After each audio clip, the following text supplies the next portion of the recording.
श्रीकृष्णाय परमात्मने नमः। अथ गीतज्ञानश्लोकाः।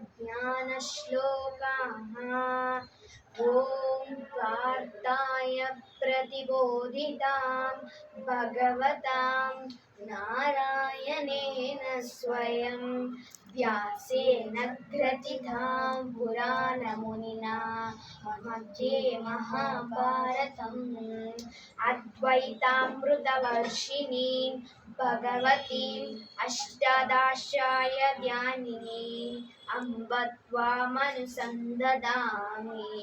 भगवद्गीते भगद्वेषिणीम्। नमोऽस्तु ते व्यासविशालबुद्धे पुल्लारविन्दायतभद्रनेत्रा येन त्वया भारततैलपूर्णः